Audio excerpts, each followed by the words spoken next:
हम नहीं बनना चाहते थे फिर मुख्यमंत्री, लेकिन ये लोग जबरदस्ती करके हमको बनाए हुए थे और काम नहीं हो रहा था ठीक ढंग से। जो लोग ये लोग वादा किए थे केंद्र से कि एक पिछड़ा राज्य है उसके लिए करेंगे, वो नहीं कर रहे थे। और अंतोगत्वा जिस तरह का बात इन लोगों ने गलत करना शुरू किया, हम लोगों ने कहा कि भाई ये साथ चलना ठीक नहीं है, अलग हो गए। और आप जान लीजिए बिहार में 7 पार्टी एक साथ है और मात्र 1 पार्टी अलग है। अब सब लोग मिल करके हम लोग काम कर रहे हैं। और एक बात तो जान लीजिए कि बिहार का तो चिंता नहीं है, अगला बार चुनाव होगा, लोकसभा का चुनाव होगा, तो उनके लिए जीतना तो संभव नहीं है, चाहे जो भी इधर उधर भाषण देते रहे। और विधानसभा का भी चुनाव होगा तो कोई जगह होगा नाम मात्र का मिलेगा। लेकिन बात सिर्फ बिहार का नहीं है, हमारी तो एक ही इच्छा है कि पूरे देश में एकजुट होना होगा, एक साथ मिलना पड़ेगा। ये मेरा जो आग्रह है श्रद्धेय ओम प्रकाश चौटाला जी से चरण स्पर्श करते हुए फिर इनको हम कहेंगे कि जरा यहां आपके साथ कितने लोग आए हुए। अब आगे भी ज्यादा से ज्यादा पार्टियों को जोड़ने में लगिए। अब क्या समझते हैं कि कहीं कोई पार्टी ऐसा हो सकता है, कहीं आप समझ सकते हैं कि बिना सीपीआई सीपीएम के माले के कोई बात होगा? सब तरह के लोगों का, अन्य जो पार्टियां हैं विभिन्न राज्यों में, इवन कांग्रेस पार्टी से भी हम लोगों ने अनुरोध किया है, और सब लोग ज्यादा से ज्यादा लोग एकजुट हो जाएंगे तो आप समझ लीजिए कि 2024 में जो लोकसभा का चुनाव है उसमें वो जीतने का तो सवाल ही नहीं है, बुरी तरह हारेंगे और इनका राज नहीं रहेगा। श्रद्धेय चौधरी देवीलाल जी की जयंती समारोह में आने का मुझको मौका मिला था और इस बार फिर जब 109वीं जयंती है उसके सम्मान दिवस पर आज फिर यहां आने का मौका मिला है तो मुझे बड़ी खुशी है। और एक बार हम कह देना चाहते हैं कि श्रद्धेय चौधरी देवीलाल जी का बहुत ज्यादा संबंध हम लोग जब, आप समझ लीजिए कि जब भी एक साथ जब हम लोग राजनीति में थे, जेपी मूवमेंट में हम लोगों ने काम किया, आगे बढ़े, बाद में जो पार्टी बनी उसमें तो सब लोग थे ही, लेकिन एक बार जब हम लोग विधायक ही थे और उसी समय मुझको उन्होंने अध्यक्ष बनाया था श्रद्धेय देवीलाल जी ने, तो वो उनका निधन हो गया और उनके निधन के बाद वही देखने के लिए चौधरी देवीलाल जी आए। और उस समय जब आए तो इतना ज्यादा उन्होंने ध्यान देना शुरू किया बिहार का और पूरी पार्टी का। मैंने पिछली बार भी इसकी चर्चा की थी कि उन्होंने पूरा ध्यान दिया पूरी पार्टी का और पूरा नजर रखे। और उस समय तो वो यहां सबसे पहले मुख्यमंत्री थे ही यहां, लेकिन मुख्यमंत्री तो और पहले भी रहे वो, लेकिन उस समय भी मुख्यमंत्री थे, वहां आ करके और सब लोगों का ख्याल कर रहे थे। जब हम देख रहे थे यूथ विंग को और उसके बाद वो आए और फिर हमको उन्होंने बहुत आशीर्वाद दिया और कहे कि भाई हम आने वाले हैं, तो हम लोगों ने उनके लिए कार्यक्रम का आयोजन किया और जो पटना से उनको हम ले गए वहां, रास्ते भर इतने लोग खड़े थे, सब इतना स्वागत किए कि उनको घंटों लगा और सबका स्वागत उन्होंने स्वीकार किया था। और तब जाकर के वहां पर मीटिंग में पहली बार तो जो उनका निधन हो गया था कर्पूरी जी का, तो कर्पूरी जी के निधन के बाद जो स्थिति थी तो वही देखने के लिए हम लोगों को मौका मिला। और उसके बाद जो पार्टी बनी, तो पार्टी बनी तो सब लोगों ने मिलकर के तो पार्टी बनाया, इन्हीं सब लोगों ने पार्टी बनाया। और उसके लिए जो मीटिंग हुई हम लोग तो सब उस समय थे ही, लेकिन जब 1989 में लोकसभा का चुनाव हुआ तो हम भी वहां पार्लियामेंट का चुनाव लड़ रहे थे। तो मेरे चुनाव में मेरा प्रचार करने के लिए हमारे क्षेत्र में मोकामा जगह है, तो वहां ये पहुंचे थे और कितनी बड़ी भीड़ थी। तो इतना ज्यादा करते थे और हम लोग तो उनका सम्मान करते रहते थे। और उसके बाद फिर जब सरकार बनी 1989 में यहां, तब पहले तो वही इलेक्ट हुए पार्टी की तरफ से नेता के तौर पर, लेकिन बाद में इन्होंने कह दिया कि नहीं कोई बात नहीं, और वो बने उप प्रधानमंत्री बने और उसमें वीपी सिंह को उन्होंने मौका दे दिया और सरकार बनी। और उस समय जब ये उप प्रधानमंत्री थे तो उसके साथ साथ ये जो डिपार्टमेंट देख रहे थे कृषि विभाग का, तो हम तो एमपी होकर के आए थे, हमको भी लोग राज्य मंत्री बना के हम ही को कृषि का जिम्मा दे दिया। और उस समय जब भी होता था तो उन्होंने हमको कह दिया था कि तुम ही को जवाब देना है हाउस में। अब उसके लिए हम रोज सुबह 8 बजे जाते थे उनके घर पर कि ये सब आया है इसका, तो कहा कि जो तुमको मन करे वही जवाब दो, तो हम ही जवाब देते थे। तो इतना मानते थे। तो आप ये समझ सकते हैं कि उनकी कितनी इज्जत, और जो निधन हो गया था कर्पूरी जी का, और उसके बाद जो इन्होंने पूरे पार्टी को वहां बचाया और सब लोग आगे बढ़ते रहे, तो उनके प्रति तो हम लोगों का शुरू से ही एक श्रद्धा का भाव है। और हम कभी जीवन भर भूल नहीं सकते हैं कि जब हम लोग यंग थे तो उस समय कितना मानते थे और किस तरह से बराबर बात करते थे। और बाद में जब वो केंद्र में चले गए थे तो यहां पर मौजूद हैं ही। अब जब इनको मौका मिला था चौटाला जी को, ओम प्रकाश चौटाला जी, आदरणीय ओम प्रकाश चौटाला जी यहां मुख्यमंत्री बने थे, और यहां तो 5 बार ही मुख्यमंत्री बने, एक बार नहीं 5 बार मुख्यमंत्री बने हैं यहां। और कितना काम करते थे। और उस समय जब हम केंद्र में भी जब मंत्री थे, बाद में फिर इस विभाग को देख रहे थे, तो उस समय ये बराबर यहाँ के बारे में समस्या बताते थे।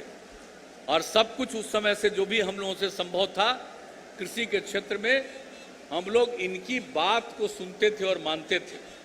तो आप समझ लीजिए कि जितना ज्यादा काम आदरणीय ओम प्रकाश चौटाला जी का भी है, तो ये सब काम हुआ है। और किस तरह से इनको लोगों ने फंसा करके जेल भेज दिया, ये हम लोगों को कितनी तकलीफ हुई थी। और जब ये हुआ तो हम लोग जा करके, जब इनको जेल तक में रखा गया तब भी हम लोग जा करके वहां मिलते थे। और इस तरह से एक एक तरह से हम लोगों का जो लगाव, तो ये हम कभी भूल नहीं सकते हैं।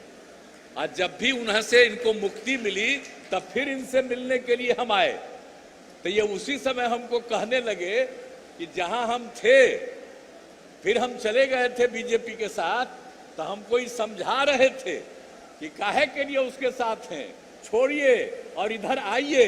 तो बाद में तो छोड़ के हम आ ही गए। अब एक ही साथ उसी समय से हमको ही कह रहे थे। अब उसी समय से और उसके बाद जो कुछ भी हुआ, और हमारे माननीय उप मुख्यमंत्री ने आपको बता दिया, भाई वहां तो कुछ है ही नहीं। और उन लोगों को हम इतना मदद किए, और उसके बाद जो पिछला चुनाव हो रहा था तो उसमें तो हम लोगों के उम्मीदवार को हराने ही में लगे हुए थे। तो एक एक तरह का चीज हम नहीं बनना चाहते थे फिर मुख्यमंत्री, लेकिन ये लोग जबरदस्ती करके हमको बनाए हुए थे। और काम नहीं हो रहा था ठीक ढंग से। जो लोग ये लोग वादा किए थे केंद्र से कि एक पिछड़ा राज्य है उसके लिए करेंगे, वो नहीं कर रहे थे। और अंतोगत्वा जिस तरह का बात इन लोगों ने गलत करना शुरू किया, हम लोगों ने कहा कि भाई ये साथ चलना ठीक नहीं है, अलग हो गए। और आप जान लीजिए अब बिहार में 7 पार्टी एक साथ है और मात्र 1 पार्टी अलग है। अब सब लोग मिल करके हम लोग काम कर रहे हैं। और एक बात तो जान लीजिए कि बिहार का तो चिंता नहीं है, अगला बार चुनाव होगा 24 में, तो उनको है क्या, अभी लोकसभा का चुनाव होगा तो उनके लिए जीतना तो संभव नहीं है, चाहे जो भी इधर उधर भाषण देते रहे।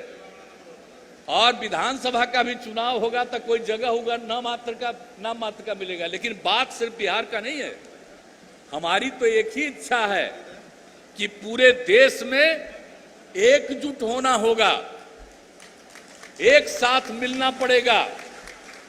ये मेरा जो आग्रह है श्रद्धेय ओम प्रकाश चौटाला जी से चरण स्पर्श करते हुए फिर इनको हम कहेंगे कि जरा यहां आपके साथ कितने लोग आए हुए, अब आगे भी ज्यादा से ज्यादा पार्टियों को जोड़ने में लगिए। अब क्या समझते हैं कि कहीं कोई पार्टी ऐसा हो सकता है, कहीं आप समझ सकते हैं कि बिना सीपीआई सीपीएम के माले के कोई बात होगा? सब तरह के लोगों का, अन्य जो पार्टियां हैं विभिन्न राज्यों में, और हम तो भाई आग्रह करेंगे, मेरा बतवा तो नहीं है, सुनिएगा आप लोग, हम तो कहेंगे कि और अधिक से अधिक पार्टियां, इवन कांग्रेस पार्टी से भी हम लोगों ने अनुरोध किया है, और सब लोग ज्यादा से ज्यादा लोग एकजुट हो जाएंगे तो आप समझ लीजिए कि 2024 में जो लोकसभा का चुनाव है उसमें वो जीतने का तो सवाल ही नहीं है, बुरी तरह हारेंगे और इनका राज नहीं रहेगा। ये लोग कोई काम कर रहे हैं साहब, आप जरा देखते हैं, अभी तो हमारे मीडिया वाले मिलते हैं, हम प्रणाम कर देते हैं, वो तो बात करना चाहते हैं, लेकिन आप जान रहे हैं कि आजकल पूरे देश में क्या हो गया है, सारे मीडिया से लेकर के एक एक चीज पर नियंत्रण और एक तरफा बात चलता रहता है। दूसरे लोग बोलते हैं, थोड़ा बहुत छपा, वो सब चीज को बढ़ाया नहीं जाता है। इस हालत से करके हर चीज पर नियंत्रण रखे हुए, इसलिए जरूरत इस बात की है। और दूसरी बात है, समाज में जो ये झंझट पैदा करना चाहते हैं, हिंदू और मुस्लिम का झंझट, ताकि इसी का झंझट हो जाए और उसी में झंझट रहेगा तो फिर हिंदू लोग कोई रहेंगे, उनको हम अपनी तरफ करके जीतेंगे। कभी भी हिंदू मुस्लिम का झगड़ा नहीं है, ये गलत बात है। देश जब दो हिस्सा में बंट गया था तो क्या सारे मुस्लिम चले गए थे वहां? अरे बापू ने क्या काम किया, सबके लिए काम किए, और जितना वहां थे उससे भी ज्यादा मुस्लिम समुदाय के लोग अपने देश में रह गए। तो इसलिए मुस्लिम और हिंदू के बीच में कोई झगड़ा नहीं है। लेकिन कुछ लोग तो गड़बड़ करने के चक्कर में रहता है। आप चाहे जैसा भी हो जाइए, कोई जन्म लेता है तो जन्म लेगा तो कुछ न कुछ तो बहुत ही गड़बड़ करने वाला आदमी होता ही है, वो अलग बात है, लेकिन आम तौर पर कहीं नहीं होता। इसलिए एक बात जान लीजिए, ज्यादा से ज्यादा लोग एकजुट होइए और ये समझ लीजिए, ये तीसरा गठबंधन उठबंधन की बात नहीं है, मुख्य गठबंधन की बात है। मेन गठबंधन देश में बनेगा और तभी बहुत अच्छे मत से जीतेंगे, और अच्छे मत से जीतेंगे तो अपना आपको जो चाहिएगा, चाहे कृषि का मामला हो, चाहे गरीब गुरबे का मामला हो, अनुसूचित जाति जनजाति का हो, समाज के किसी भी तबके के तबकों का है, उन सबों के उत्थान के लिए मिलकर के काम होगा। इसलिए हम सब लोगों को, जो आप जयंती समारोह मना रहे हैं श्रद्धेय चौधरी देवीलाल जी का, हम लोग और यहां पर आने का मौका मिला, बड़ी खुशी की बात है। लेकिन याद रखिए कि उन्होंने कितना काम किया था। आपका हरियाणा बना कैसे था? ये तो उन्हीं का मूवमेंट था जिसके चलते हरियाणा भी बना। लेकिन हरियाणा तो और पंजाब अलग हुआ, लेकिन आप जान लीजिए उन्हीं का रिश्ता पंजाब से भी सबसे अच्छा था। अभी तो आप ले लीजिए ना, अगल बगल में रहने वाले दोनों लोग मौजूद हैं यहाँ, तो इसीलिए कोई अलग नहीं, अलग राज्य बना। तो इसीलिए उनका तो बहुत बड़ा योगदान है और उन सब चीजों को याद रखना है। तो आज जो आप लोग कर रहे हैं बड़ी भारी बात है, बहुत अच्छी बात है, और इसका आयोजन किए हैं। तो मेरा तो एक ही अनुरोध है कि सब लोग मिल करके एकजुट हो करके आगे बढ़िएगा और तभी देश आगे बढ़ेगा। और जो देश को नष्ट करने में जो आज शासन में है वो लगे हुए हैं, उनसे मुक्ति मिलेगी। तो आप लोगों को ये पसंद है? अरे एकजुट होना चाहते हैं? आप बताइए, हाथ उठा के बताइए। अब देख लीजिए सर, सब हाथ उठा दिया, सब लोग हाथ उठा दिए। और यहां पर जो बैठे हुए हैं सब लोगों से हम लोगों की बातचीत हो रही है। शरद पवार साहब से कितना बातचीत हुआ और हमने कहा इनको कि आप जो करिए, सीपीआई सीपीएम सब लोगों को कहा है। और आज तो बड़ी खुशी की बात है कि जब यहां पर बादल साहब भी मौजूद हैं, तब एक बार हम हाथ जोड़ के प्रार्थना करेंगे, अब आप भी सब साथे आ जाइए, अब इधर उधर मत होइए, एक साथ रहिए। और हम तो आप जानते ही ना भाई, आप लोगों की जो इच्छा थी वो हम क्या करते रहे। और आपके पिताजी कितना मानते थे हमको, याद करिए ना कि कितना मानते थे। और जब हम लोगों ने 17 में काम किया वो हमको सब दिन थे। इसीलिए हम सब लोगों से विनम्र प्रार्थना करेंगे कि आज सब लोग एकजुट होकर के आपने जो हाथ उठा दिया है इसके लिए मैं आपका अभिनंदन करता हूं। हम लोग मिल करके चलेंगे। व्यक्तिगत रूप से मुझकी कोई अपनी इच्छा नहीं है, हम तो चाहते हैं देश को आगे बढ़ावे और मिल करके सबका विकास हो और सब लोग आगे बढ़े, यही हम लोग चाहते हैं। और समाज में किसी भी तरह का कोई तरह का इधर उधर न रहे, इसलिए सब मिल करके चलेंगे।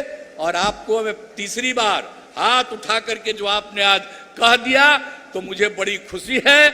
और अब हम उम्मीद करते हैं कि सब लोग मिलजुल करके एकजुट होकर के चलेंगे और बहुत आगे बढ़ेंगे।